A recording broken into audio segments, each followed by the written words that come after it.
This is the Law of One session 13, part 1, and we're going to talk about the creation of the universe. Let's begin.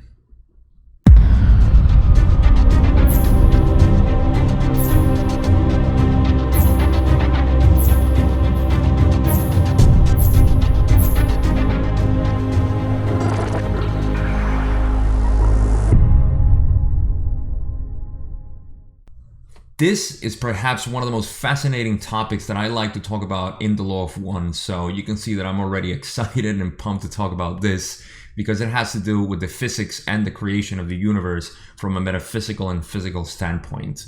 So there's a lot of concepts that I'll try to explain as we go through because it can be confusing and there is some terminology there that usually needs to be clarified whenever I explain this. But before we jump right into it, you'll see that I started with question 5, and that's because this is the session where Ra is asked what kind of title they're going to put in the book, if it's okay, and how to name it. And this is where Ra says, just call us humble messenger of the Law of One. So those questions are not quite relevant to the video that I'm making today. And we're going to start right on question 5, which we'll start right away because we have a lot to cover and explain in this session. So Don asks the first question saying, can you tell me of the first known thing in the creation? Ra says, the first known thing in the creation is infinity. The infinity is creation. Don asks, from this infinity then must come what we experience as creation. What was the next step or the next evolvement?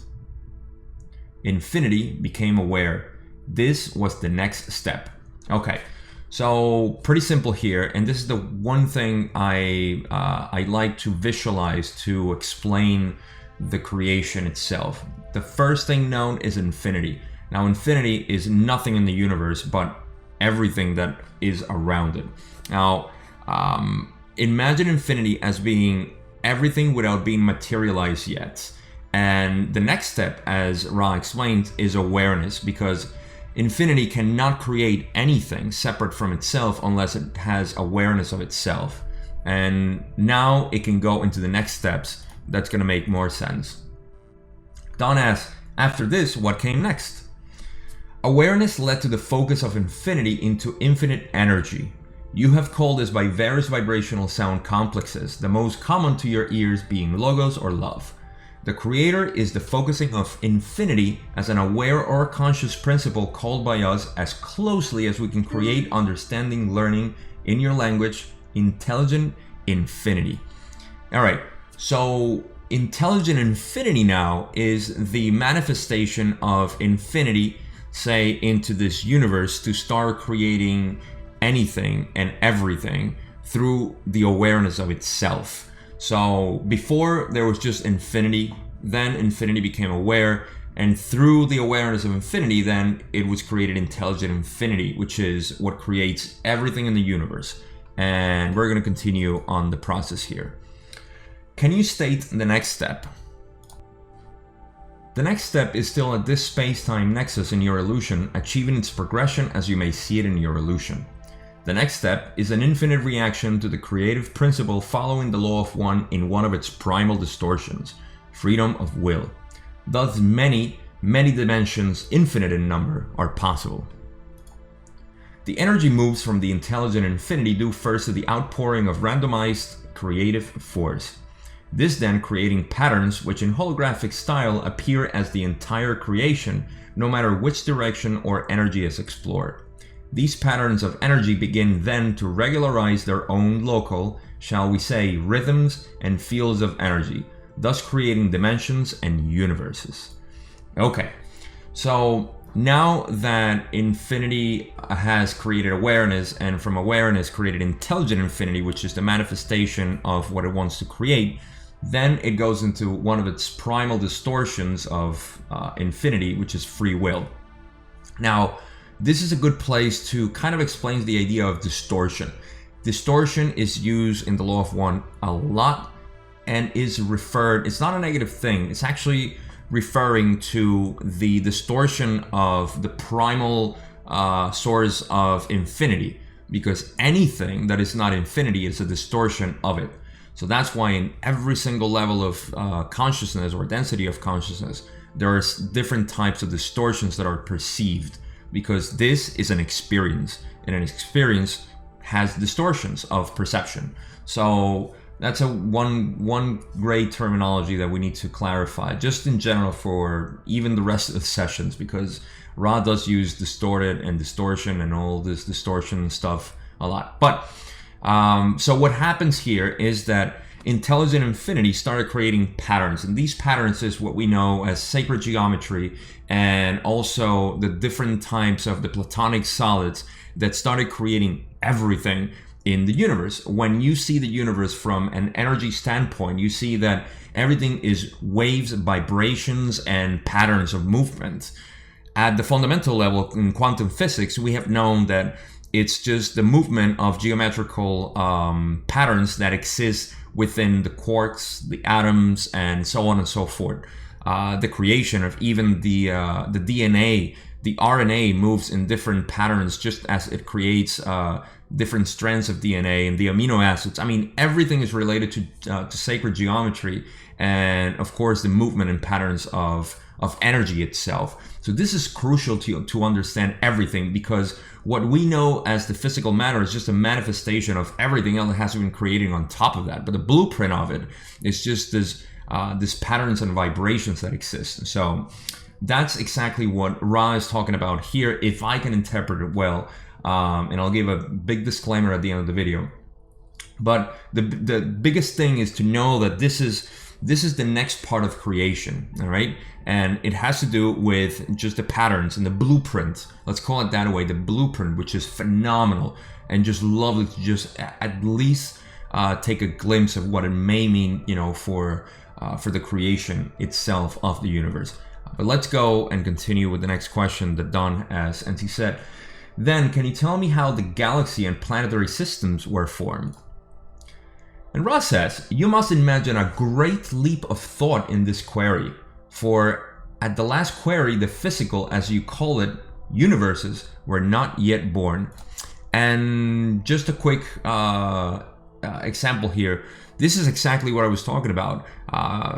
Don is asking how the planets and everything was formed, but to get from the vibration of the energy to create these patterns to the planetary formation, there's a big leap, and that's what he's referring to. But he's going to explain further.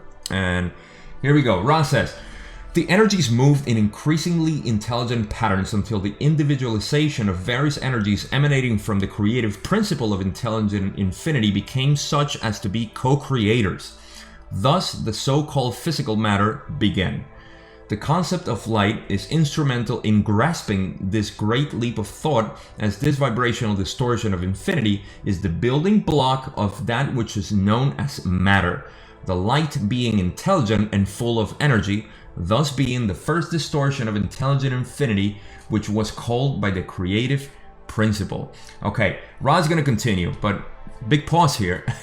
Here is where he's saying that light is the building block of everything that exists. Why? Because light is at a fundamental level basically everything that exists, and it moves in patterns and vibrations that create everything from the subatomic particles to atoms, of course, and molecules and so on and so forth. We know that everything is light, and that's the intelligent infinity creating intelligent energy at this point, which is just, again, a blueprint for the movement and the patterns of vibration that everything light moves to create different matter in general, which is matter is just a word to refer to everything that we can see. But I mean, there's so much behind it on matter, which is the fundamental particles, which is what Ra is talking about here. And I think we go into the next part where he says, this light of love was made to have in its occurrences of being certain characteristics, among them the infinite whole paradoxical described by the straight line, as you would call it. This paradox is responsible for the shape of the various physical illusion entities you call solar systems, galaxies, and planets of revolving and tending towards the lenticular. Okay, so I'm going to speculate a little bit here what he means by the straight line. Straight line to me means in the sense of creation, just one part of the geometry of the universe. Most of the geometries that we know, if not all of them, I would say that have a line, at least a line, you know, a triangle or a pyramid shape or any kind of shape that we can imagine has that. Even the flower of life, which I do carry here, has a straight line as you see the circles being combined. And I mean, that's what I think he means about straight line, although I'm not sure about this one. But what he's saying is that the light moved in to create these patterns that created everything else that we know and went on to creating the galaxies, the stars, and of course the planets. Let's go on. Taking the question just before the one I asked about the galaxies and planets, and tell me what the next step was from there. Ra says, the steps, as you call them, are, at the point of question, simultaneous and infinite. Alright, so what does Ra mean here? Don wants to know what's the next step, you know, taking after the formation. And he says basically that in the thought of creation in the universe, there is this infinite possibilities, right? And that's what we are experiencing right now. There is no other step in the creation, but rather the experience itself of everything that was created as the blueprint. And what we're seeing right now, what we in reductionist science call the expansion of the universe and the evolution of the galaxies and so on. What we're seeing actually is just the manifestation of different experiences that can have, which are infinite by nature, through the blueprint of these patterns of vibration that exist. And that's all within, of course, the layers of consciousness that we know. But I'm getting ahead of myself, or a little beyond the scope of this video. So that's what he means there, that everything is basically infinite at this point.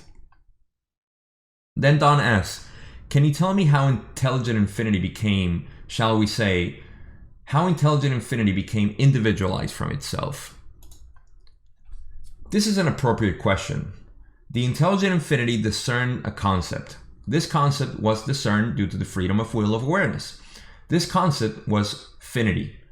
This was the first and primal paradox or distortion of the law of one. Thus, the one intelligent infinity invested itself in an exploration of manyness. Due to the infinite possibilities of intelligent infinity, there is no ending to manyness. The exploration thus is free to continue infinitely in an eternal present. Oh my God, this is beautiful. So the things that he's saying is that, first of all, there is a paradox in infinity when it becomes aware and creates many things, because by its nature is infinite. So there's the paradox. If you're infinite, you cannot have many things, because many imply that there is a limit, which is the concept of finity. However, that's needed to create an experience, because if you are infinite, then you have no way to discern yourself, basically. So that's exactly what's happening. And because of the infinite possibilities with the manyness, or the finite concept, which is a paradox in and of itself, then we can explore and free to continue infinitely in an eternal present, because time as it exists here is always one thing, which is the present. And that is a big teaching in philosophies when it comes to living your life. Not investing yourself in the future or the past, but just living the eternal present. And I love that Ross said it here.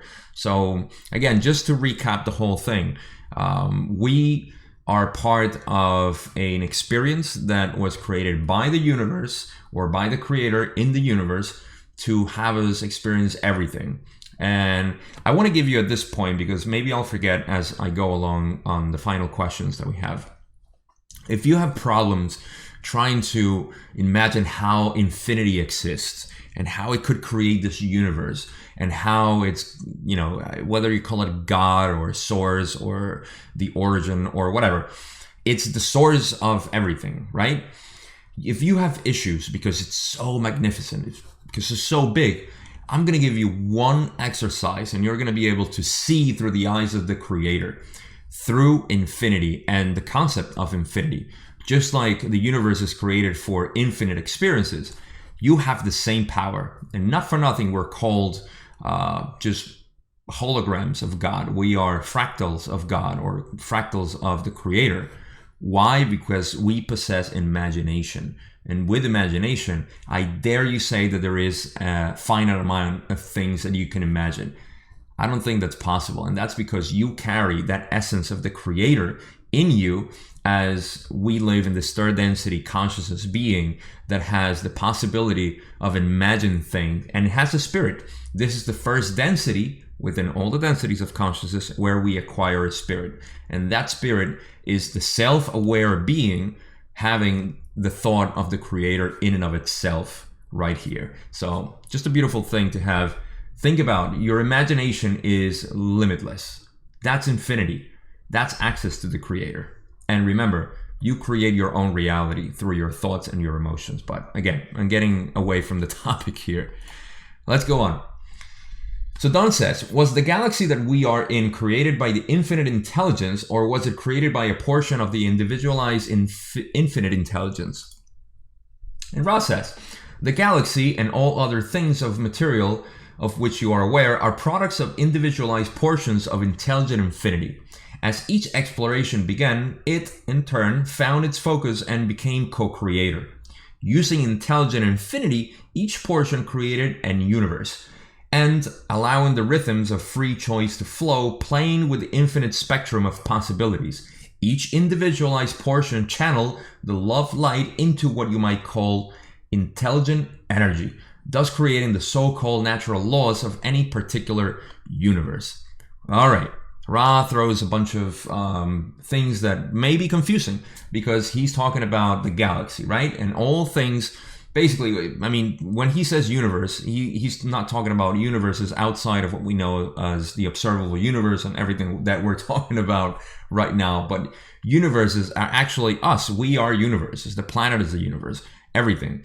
At least the way I perceive it. And it makes sense as he explained that. And the question actually was if the galaxy was created by intelligent infinity or by an individualized portion of it. And the answer is that, yes, it was created by an individualized portion of it, because this is how it works. All right, let's imagine the big universe, all right? No galaxies. A galaxy is formed thanks to the intelligent infinity that exists outside of it. Now, that galaxy is formed by an individualized portion of the thought of the Creator. That galaxy now possesses self-awareness. The galaxy is a consciousness being as well. So as the galaxy forms, which is a central sun, and it starts spewing other stars, it creates other bodies, which are the stars that we know now, in different laws. And that's why he talks about different laws of the universes, because that's the logos also. Logos is another word that needs to be explained. It comes from the Christian background, which means when Jesus said he is the logos, which is son of the God, right? And son of the sun, if you think about it, because it was created by the sun. Now think about logos as being the programming that was created by the galaxy, the sun, and now to the planet. This is how it works. Like I said, let's go back to the whole universe. The whole universe created, say, galaxies, but let's focus on the Milky Way. The Milky Way was an individualized portion of intelligent infinity. That intelligent infinity now resided in the center of the galaxy, which is a logos, and that logos created stars. Now, let's refer to the sun. The sun is a sub-logos because it's created by the galaxy. And the sun creates planets, which are sub-logos. And the planet itself, well, it's all us. So we are individualized portions itself, or holographic portions of the Creator. So everything kind of trickles down, but is fractalized in nature. I hope that makes sense, because even us have everything. Everything that we have inside is the same as the universe by all the densities, the chakras that we know, the points of energy and the centers of energy. That is part of how the universe is created. Those levels of consciousness are part also of the creation itself. So that's what he's referring to here, that the galaxy was an individualized portion of intelligent infinity, and everything trickles down in the creation up all the way up to us. So let's go on with what Ra has to say next. And he says, each universe in turn individualized to a focus, becoming in turn co-creator and allowing further diversity, thus creating further intelligent energies, regularizing or causing natural laws to appear in the vibrational patterns of what you would call a solar system. Thus, each solar system has its own, shall we say, local coordinate systems of illusory natural laws. Once again, that's what I just explained. Each universe, like he's saying, is just a part of a creation, because I'm a universe, you are a universe, the planet, the sun, the galaxy, etc. That's what he's referring to. I wish he would use a different word, but it's Ra. What can we expect? So the cool thing here to extrapolate is that he's saying that we all have certain laws. We all, from the galaxy, which is a logos, creates the sun. Now it has its own self-awareness and has different laws, which is basically just, it's not laws of physics, it's just the laws of creation. It's almost like you and I have different thoughts. We have different laws of creation, basically, even though we are the same. So that's what he's referring to here. Let's go on. It shall be understood that any portion, no matter how small, of any density or illusory pattern contains, as in a holographic picture, the one creator, which is infinity. Thus all begins and ends in mystery. Of course it does. So that's exactly what I just said. I mean, each individualized portion of intelligent infinity has its own, let's call it laws or creation patterns, which is what we are. So again, I just got ahead of myself there. So last question for this video is, I am wondering if the planetary system that we are in now was all created at once, or if our sun was created first and the planets later. The process is from the larger, in your illusion, to the smaller. Thus the co-creator individualizing the galaxy created energy patterns which then focus in multitudinous focuses of further conscious awareness of intelligent infinity. Thus the solar system of which you experience inhabitation is of its own patterns, rhythms, and so-called natural laws which are unique to itself. However, the progression is from the galaxy spiraling energy to the solar's spiraling energy to the planetary spiraling energy, to the experiential circumstances of spiraling energy which begin the first density of awareness of consciousness of planetary entities. All right, so a lot of wording there. So the question was if everything was created at once or sequentially, and that's what happened. Like I said, galaxy, stars, which in our case is the sun, then the planetary bodies, and then the planetary entities, which are, again, not us, but the first density, which, spoiler alert, it's going to be in the next video because this is part one. Part two, we're going to talk about densities of consciousness, and that's it. That's all we got here. But just to finalize this, that's what he's talking about. So everything gets created from the larger to the smallest in our illusion of perception, as Ra says. So we are all fractals of the same thing. And at this point, we are in third density consciousness. He said the first density of awareness of consciousness of planetary entities, he's referring here to the first density beings, which are the elements, earth, fire, air, and water. So those are the first that start, say, coagulating into the planets, and then we know the rest of the story. Or if you don't, you're gonna have to wait until next week. So we cover that in the next video. But again, just to recap the whole thing, is that we have intelligent infinity affecting the universe, or not affecting, but creating the universe. But for that, it needed to have awareness, which created intelligent, actually it was infinity. I'm getting all confused with the terms, but infinity created intelligent infinity. Intelligent infinity in turn created the blueprint and patterns of movements and vibrations of the universe, which then created the galaxies and everything else. The galaxies created the stars or the sun, and then the planetary bodies, and all has to do with the different geometrical patterns which is sacred in sacred geometry. And that's why, because they are creating everything that we know. The flower of life, like I said, is I think the foundation, if I remember correctly, of everything in the patterns of the universe. So that is the creation of the universe. I hope this made sense. This is the disclaimer I wanted to give, that anything that I explain about the law of one is my interpretation. It's how I see it. And I actually love when people disagree with me, because it gives me the opportunity to reflect upon what I say and either validate or scratch, a couple of things or add things. So don't take everything that I said here for granted at face value.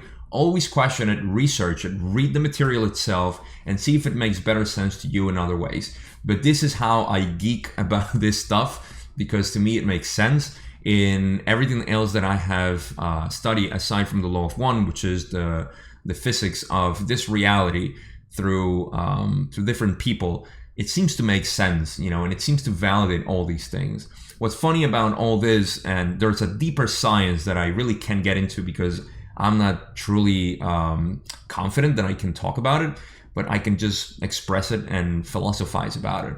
But there is some very compelling evidence out there, which is the marriage of relativity and quantum physics, which scientists have been, baffled with for a long time.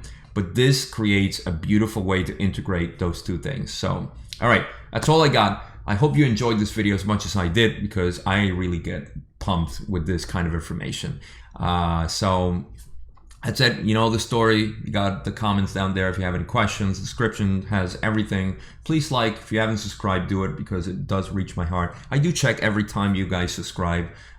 So that's a really love for me. So I appreciate it. Thank you for watching. And next video in session 13, we're going to talk about the densities of consciousness, starting from the first one. See you next time.